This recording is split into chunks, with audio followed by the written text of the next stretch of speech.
Good morning, guys. So today we are doing we're doing a load of granite, and it's one of them short and sweet loads that are pretty easy. It's a good customer. Just normally a good easy day when I'm working with these guys, and they pay well. There's a couple of videos and stuff that I've wanted to make, and I know I've been slow with I really haven't been posting anything. My life is just really hectic right now. I got a lot of things going on, but that's besides the point. Y'all don't care about that. Y'all are here to hear about this industry. And so what I wanted to talk about today is because I have a prime example of it, and I see it's a common problem, and that is rate per mile. That seems to be a very, very big issue in this industry, especially with new people. And I'm not just talking about And I'm not just talking about, what you take for, or what kind of load you take and what kind of mile. A lot of guys will stress, oh, well, you should only run $3 a mile, or I won't start my truck for $2.50 a mile. I'm sure y'all have heard it or heard of it if you don't do it. And what I want to say is that what y'all need to understand is that you can't just focus on the rate per mile. There's other factors that y'all need to consider that I see a lot of guys that don't, and there's a ton of examples that I can talk about. Now, the first and easiest example I can talk about is short runs, and I see a big problem with this. A lot of guys, they don't have a minimum, okay? I see it all the time on Facebook and stuff. Oh, well, I got $4 a mile. Okay, that's awesome. How many miles are you going? Well, it's only going 40 miles. Okay, so you went and got your equipment. Okay, you went to a shipper. You loaded everything up. You transported it, and you had to unload. You had to use a little bit of fuel, and I get it's not a lot of fuel, but still, you had to do all this. You had to do your paperwork. Okay, you got to go maybe fill up. There's just little thing, even though it's a small run. Okay, so you did all that for, you went 40 miles and you made $4 a mile. I mean, it's $160. I see it all the time. Y'all cannot be running stuff for, you guys gotta implement a minimum, okay? Now, typically my minimum is, I aim for 5, but if it's a really good customer, or if it's really just easy, I will do $400, okay? I don't always do $400, but now I am firm at I will not put something on my trailer for $375. I will not. It doesn't make sense to me. You guys are still, you're not going that far, but you're still eating up a lot of your day. You're still dealing with everything. You just didn't really have to drive as far, but it's still going to chew up your day. And for example, today is a great example, and that's why I'm making this video, is I got a call to move this. It's granite. And it's only going 25 miles, something like that. And I'm not gonna say what I got, because I really don't like talking about what I make, because it stirs too many people and negative comments. But I got a respectable rate out of it. And the reason is because the shipper understands that there are minimums, okay? And to back that up, I had somebody else call me last night to move cars, okay?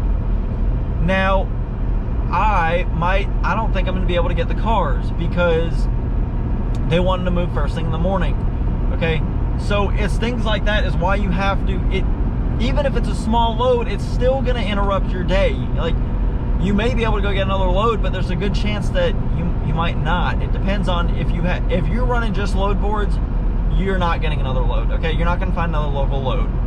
It's just the nature of the beast. Now, if you have a lot of contacts and customers where they do move a lot of small runs, that's different. But 9 times out of 10, that's not the case. So, I had to unfortunately give up that other local load, and that's why if I only took this load for 25 miles and I only charged, $3-4 a mile, the rest of my day is now probably gonna be done. I mean, granted, I'm gonna have a nice early day, but I still want to make money. So you got to implement you guys got to implement minimums, okay? That's the first part. Now, the other thing is that, you know, I've heard guys are, and I've been in, you know, most of these situations, I only talk about a situation that I've been in and experienced personally, not because I read on Google, not because I read on Facebook. Sometimes I'll reference other people just to, you know, maybe prove a point or whatever, but I've also experienced it myself. Now, the other issue that I see, and this one's less common, is that, you know, someone be like, hey, I got, or even, you know, when I first started, I fell for it too. Hey, you know, I got this load, you know, it wasn't too heavy. It doesn't even, it really, what it is doesn't even matter. It can be a good paying load on paper, okay? 300 miles for $3 a mile, okay? You're like, wow. I mean, that's, you know, that's pretty good. 900 bucks for 300 miles, you know, I could do that in an afternoon. Did you consider all the other factors? Did you add, you know, maybe how tall it was? Did you add, the biggest thing is the loading time. Is this getting loaded on your trailer in 15 minutes, or is it going to take 4 hours? And I personally have gotten, I shouldn't say scammed, but, you know, I didn't know any better, and I was maybe taken advantage of, whatever you want to say, where I got $3 a mile for, you know, I probably use that example because that's what I'm talking about. I think it was like I got $3 a mile, or $2.50, $2.75, something in there. For, you know, 250 miles or whatever. And I was like, oh, you know, $7.50 for, you know, a couple hours worth of work. That's not bad. And I grabbed it. Well, guess what? It took me, and it wasn't my fault. It was just the nature of what it was, and, you know, the shipper's time, and it was just a long process. It took 3 hours to load, and it took, I don't know, roughly two or 3 hours to unload. So, just because, you know, you're not driving doesn't mean that they're not taking up your time. And you need to also charge for that. You know, whether, you know, more commonly you're just going to charge a higher rate per mile, but, you know, if it's a direct customer, you can talk about detention for unloading times. And, you know, that's a different type of detention. Detention is normally, you know, someone screwed up, or there's a line, or, you know, someone else is holding you up and it's not your fault. But it wasn't planned on. You can also have a, you know, a type of detention where you know it's going to hold you up, and it's still going to eat your time, and you need to charge for that. That's another thing that I see as a big issue, and a lot of people don't, you know, they end up getting suckered into it. The third example I can think of, and this one I see a lot, brokers really try to weasel this one in. And,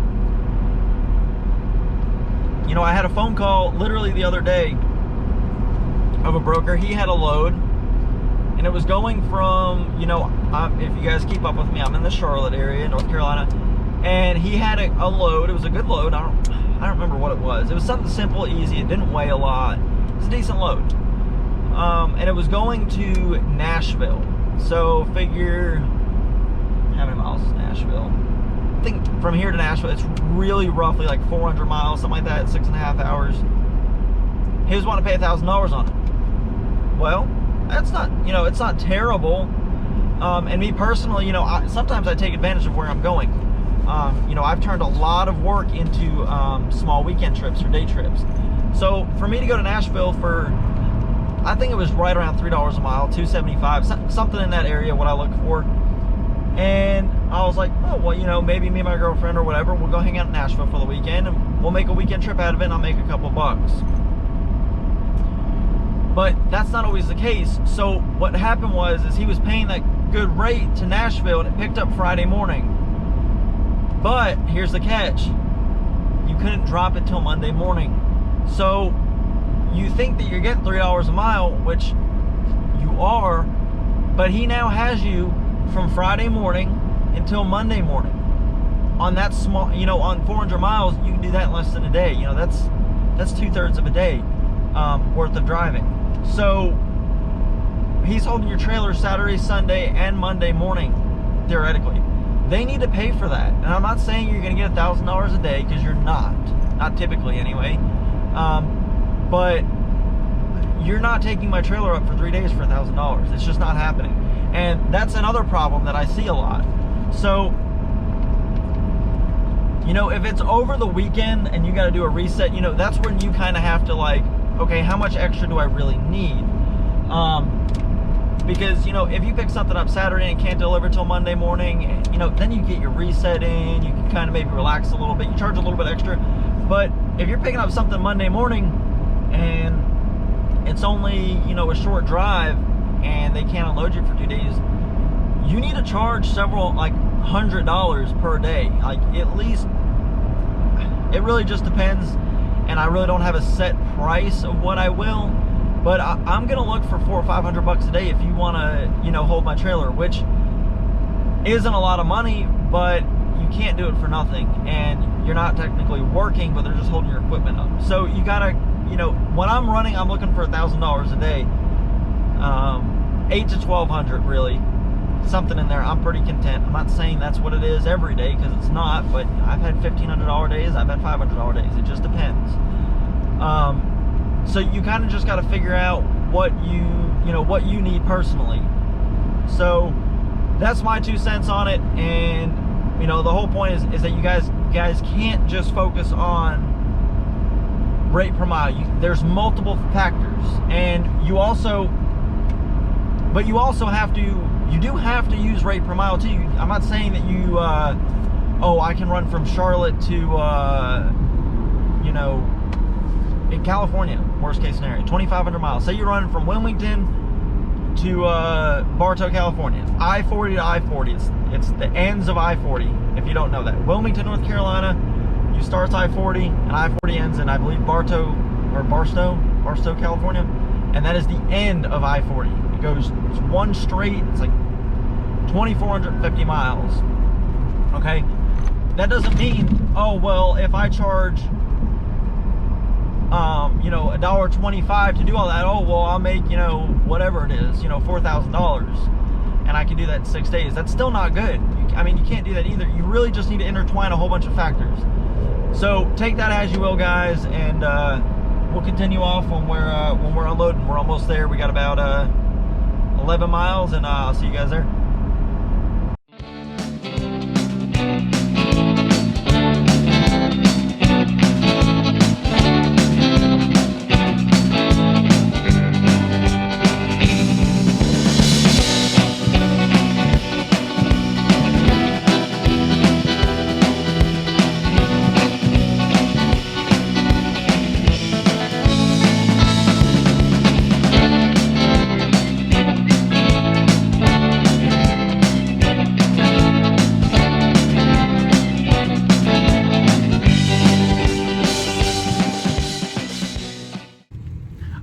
All right, guys, that's it on this one. Remember what I said, you know, keep the rate per mile in mind, keep the minimums in mind, make sure you're getting paid accordingly, and yeah, I'll see you guys on the next one.